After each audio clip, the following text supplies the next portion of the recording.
मालेगाव हे गाव शांत, राखीव, साध्या जीवनशैलीचे गाव होते आणि त्या गावात अलीकडच्या काही महिन्यात भीतीचा एक वेगळाच सावट दाटू लागलं होतं.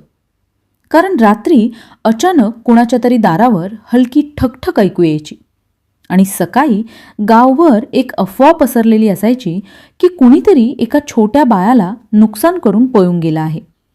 पण कोणालाही काहीच ठोस दिसत नव्हतं. गावात भीती होती पण पुरावा नव्हता. त्या अफवांमध्ये सर्वात जास्त हलकल्लोळ माजवणारी घटना होती यज्ञा. फक्त 6 महिन्यांची निरागस बाळ. तिच्या आईबाबांनी गावकऱ्यांसमोर सांगितलं की एखाद्या वेडगळ माणसाने रात्री त्यांच्या घराजवळ दबा धरून काहीतरी भयंकर कृत्य केलं आणि बाळाला गंभीर अवस्थेत सोडून पळून गेला. पण त्यांच्या बोलण्यात एक विचित्र शांतता होती. काहीतरी लपवल्यासारखी, काहीतरी न बोलल्यासारखी. गावातील लोक हादरलेले, स्तब्ध आणि अविश्वासाने जमिनीकडे पाहणारे. या घटनेनंतर संपूर्ण मालेगाव ढवळून निघालं. गावातील तरुण पत्रकार शरद, ज्याचं मन नेहमी सत्य शोधण्यास आतुर असायचं, त्याला या घटनेत काहीतरी वेगळंच जाणवत होतं. बाळाला हानी पोचवणारा एखादा अज्ञात व्यक्ती गावात भटकतोय असा निष्कर्ष काढणं त्याला पटत नव्हतं. बाळाच्या आईच्या डोळ्यांमध्ये भीती होती, पण त्याच्या पलीकडे आणखी काहीतरी होतं. जणू ती स्वतःच कोणत्या तरी जाळ्यात अडकलेली. शरद त्या घराजवळ गेला तेव्हा दार अर्धवट उघडं होतं. घरात शांतता, सगळं अस्ताव्यस्त, पण कुठेही तुटापुटीचा मागमूस नव्हता. हे सगळं त्याला अधिकच संशयास्पद वाटलं. यज्ञाच्या आईचं नाव होतं कविता आणि वडील दीपक. दोघेही शांत स्वभावाचे. गावाबाहेरची भांडणं किंवा दुश्मनी नव्हती. पण गेल्या 2 महिन्यात ते दोघे काही काळ घाबरलेले दिसत होते. कविता शरदशी बोलताना हात सतत थरथरत होते आणि तिचं लक्ष वारंवार दाराच्या दिशेकडे जात होतं. जणू तिथून पुन्हा कुणीतरी येईल अशी भीती. शरद तिला प्रश्न विचारायला लागला तेव्हा ती बोलली, माझ्या बाळाला वाचवता आलं नाही, पण यामागे जे दिसतंय ते खरं नाही शरद. काहीतरी खूप मोठं चालू आहे. पण मी सांगितलं तर आम्हाला कोण वाचवणार? शरदला जाणवलं की कविता काही सांगू इच्छिते, पण तिला दडपण होतं. त्याने गावात तपास सुरू केला. काही जण म्हणाले की रात्री कुणीतरी सावलीसारखा माणूस विहिरीकडून घराकडे गेला होता. काही म्हणाले त्याने मोठा दगड हातात धरला होता. पण हे सांगताना त्यांच्या आवाजात खात्री नव्हती.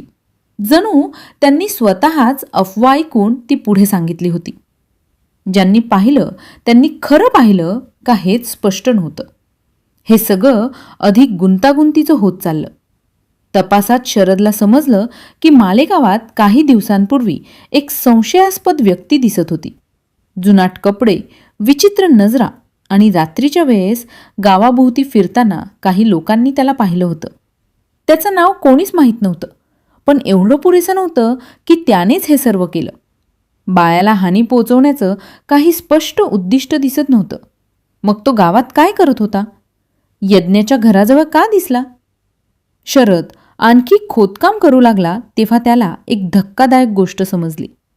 दीपक काही महिन्यांपासून एका माणसाकडे पैसे उधार घेत होता आणि तो माणूस कुप्रसिद्ध आणि हिंसक प्रवृत्तीचा होता.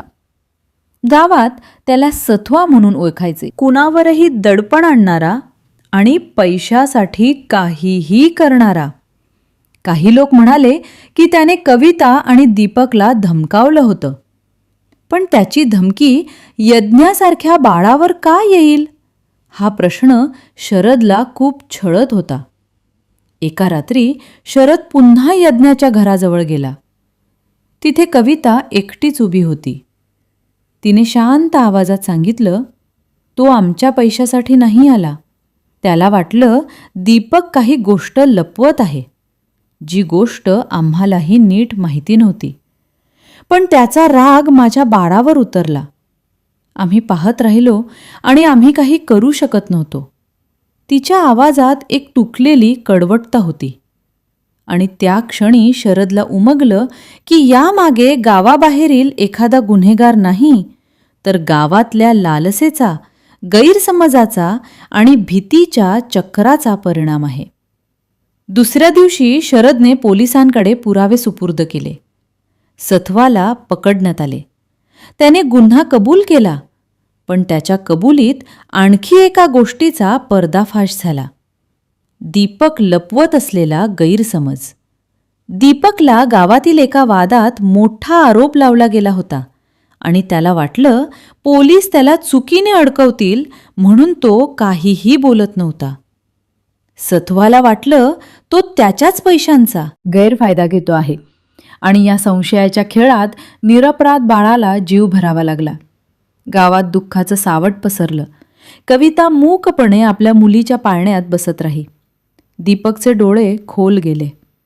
शरदने आपल्या लेखात संपूर्ण सत्य लिहिलं. घटना, गैरसमज, लालसा, भीती आणि निष्पाप जीवाचा अंत. बाळावर झालेला प्रहार असं तो लिहितो. हा एखाद्या राक्षसाने केलेला नाही, तर मानवाच्या अंगभूत भीती, ताण, राग आणि लालसेच्या एकत्र झालेल्या वादळाने केला आहे. यज्ञाच्या जाण्याने गावाला शिकवण मिळाली.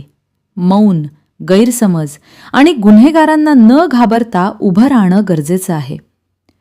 गावात आता प्रत्येकजण कोणतीही समस्या तातडीने लोकांपुढे बोलू लागला.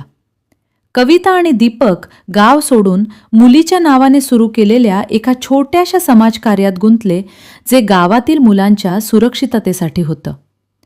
शरदने गावकऱ्यांना आठवण करून दिली, एक चुका संपूर्ण भविष्यात बदल करू शकते. आणि यज्ञ, तिचं नाव गावात कायम जिवंत राहिलं, सावधानतेच्या आणि सत्याच्या दिव्यासारखं. जर तुम्हाला असेच नवनवीन व्हिडिओ हवे असतील तर चॅनलला लाईक, शेअर आणि सबस्क्राईब करायला विसरू नका. धन्यवाद.